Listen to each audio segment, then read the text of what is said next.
வணக்கம், welcome to Shanu சமையல்.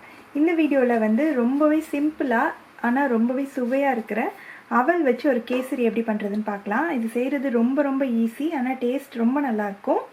அதுக்கு வந்து ஃபஸ்ட்டு நான் ஒரு 1/2 கப் அவல் எடுத்திருக்கேன். வெள்ளை அவல், இது நல்லா திக்காக இருக்கிற அவல் தான். நீங்கள் வந்து சிகப்பு அவல்லையும் இதே மாதிரி பண்ணலாம். அவல் வந்து சில நேரம் வந்து தூசியாக இருக்கும், அதனால நான் என்ன பண்ண போகிறேன்னா இது ஒரு பவுலில் சேர்த்துட்டு தண்ணி சேர்த்து சும்மா ஒரு தடவை மட்டும் கழுவிட்டு தண்ணியை நல்லா கம்ப்ளீட்டாக வடித்து எடுத்துகிட்டு வந்துடலாம். நான் வந்து தண்ணியை நல்லா வடிச்சிட்டு எடுத்து வச்சுருக்கேன். நீங்கள் வந்து கேசரி பண்ணுறதுக்கு ஆரம்பிக்கும் போது தான் இதை பண்ணணும், ரொம்ப முன்னாடியே பண்ணணும்னு அவசியம் கிடையாது. கேசரி பண்ண ஸ்டார்ட் பண்ணிடலாம். ஒரு கடாயை சூடு பண்ணி அதில் வந்து 1 டீஸ்பூன் மட்டும் நெய் சேர்த்துக்கலாம். நெய் சூடானதும் ஒரு 10 முந்திரி பருப்பு நல்லா கோல்டன் ப்ரௌன் ஆகிற வரைக்கும் வறுத்து நம்ம எடுத்துக்கலாம். இப்போ முந்திரி பருப்பு வந்து கோல்டன் ப்ரௌன் ஆயிடுச்சு. இப்போ வந்து இதை மாற்றி எடுத்துக்கலாம். அந்த நெய் வந்து அந்த கடாயிலே இருக்கட்டும். இந்த நெய்லேயே வந்து நம்ம கழுவி வச்சுருக்கோம் இல்லையா அவல், அதை வந்து இதில் சேர்த்துக்கலாம். இந்த அவலை வந்து இந்த நெய்லேயே நல்லா வந்து நம்ம ரோஸ்ட் பண்ணிக்கணும். ஒரு லைட் கோல்டன் ப்ரௌன் ஆகிற வரைக்கும் நம்ம இது நல்லா இந்த நெய்லேயே வந்து வறுத்துக்கலாம். அவல் வந்து நம்ம அப்பப்போ இந்த மாதிரி பக்கத்துலேயே இருந்து கைவிடாமல் கிளறிட்டே இருக்கணும், அப்போ தான் ஒன்று போல் எல்லாம் வறுப்படும். இப்போ பாதி வறுப்பட்டுருக்கு, இன்னும் கொஞ்சம் நேரம் மட்டும் இருக்கட்டும். அவல் பார்த்திங்கன்னா நல்லா வறுப்பட்டுருச்சு. இப்போ இதை வந்து நம்ம ஒரு மிக்ஸி ஜாரில் மாற்றிக்கலாம். இந்த அளவுக்கு வறுப்படணும், கருகிராமல் இருக்கணும். இப்போ இது மிக்ஸி ஜாரில் சேர்த்தாச்சு. இது கொஞ்சம் ஆறுனதுக்கு அப்புறமா ரவை மாதிரி பொடி பண்ணி எடுத்துக்கணும். ரொம்ப நைஸ் பவுடராக அரைக்கக்கூடாது, ஜஸ்ட்டு கொரப்பாக வந்து அரைச்சி எடுத்துக்கலாம். இப்போ அதை ஆறுறதுக்குள்ளே நம்ம என்ன பண்ணலான்னா அதே கடாயிலேயே 1/2 கப் அளவு தண்ணி சேர்த்துக்கலாம். இந்த தண்ணி நல்லா கொதிக்கட்டும், அது வரைக்கும் இருக்கட்டும். அதுக்குள்ளே நம்ம வந்து அவல் வந்து பொடி பண்ணி எடுத்துகிட்டு வந்துடலாம். அவல் வந்து நல்லா ரவை மாதிரி இந்த மாதிரி பொடி பண்ணிக்கணும், இந்த அளவுக்கு. இப்போ நம்ம சேர்த்த தண்ணியும் வந்து நல்லா கொதிக்க ஆரம்பிச்சிருக்கு. தண்ணியோட அளவு எவ்வளோன்னா நம்ம எந்த கப்பால் ரவை அளந்தோமோ அதே கப்பால் 3 கப் அளவு தண்ணி ஊற்றிக்கணும், அதுதான் கணக்கு.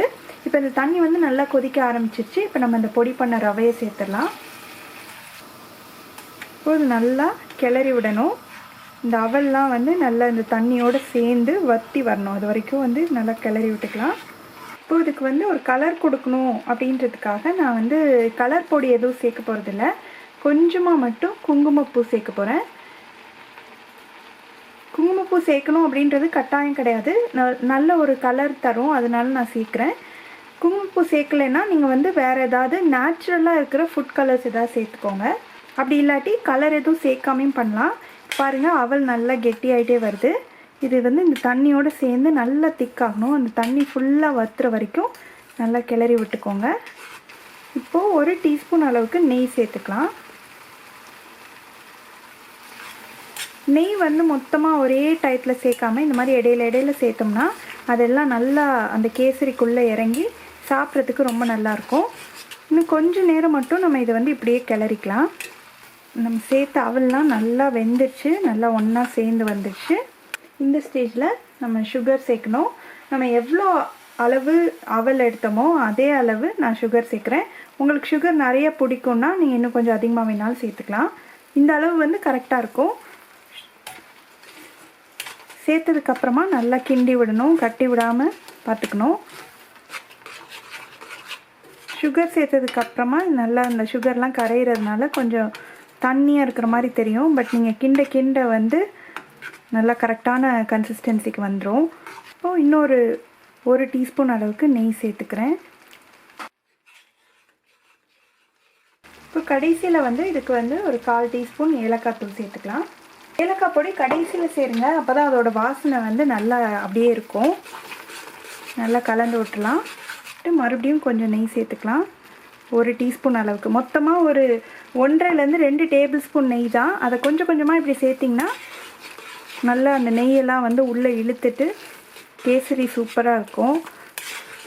இப்போ கடைசியில் வந்து நம்ம வறுத்து வச்சுருக்கிற முந்திரி பருப்பு சேர்த்துடலாம். கடைசியாக ஒரு டீஸ்பூன் அளவுக்கு நெய் சேர்த்து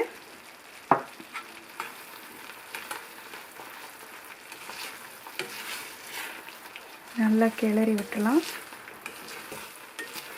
பாருங்கள், இந்த மாதிரி நல்லா ஒன்றா சேர்ந்து வரணும். இப்போ ஸ்டவ் ஆஃப் பண்ணிடலாம். அவல் கேசரி சூப்பராக ரெடி ஆயிடுச்சு. எப்போவுமே ரவையில் கேசரி செய்கிறதுக்கு பதிலாக இந்த மாதிரி ஒரு வித்தியாசமான கேசரி கண்டிப்பாக ட்ரை பண்ணி பாருங்கள். ரொம்ப நல்லாயிருக்கும். உங்களுக்கு பிடிச்சிருந்ததுன்னா மறக்காமல் லைக் பண்ணுங்கள். இதே மாதிரி நிறையா வீடியோஸ் பார்க்கணுன்னா இந்த சேனலுக்கு சப்ஸ்கிரைப் பண்ணுங்கள். ஷானு சமையல், எளிய முறையில் இனிய சுவையில். நன்றி.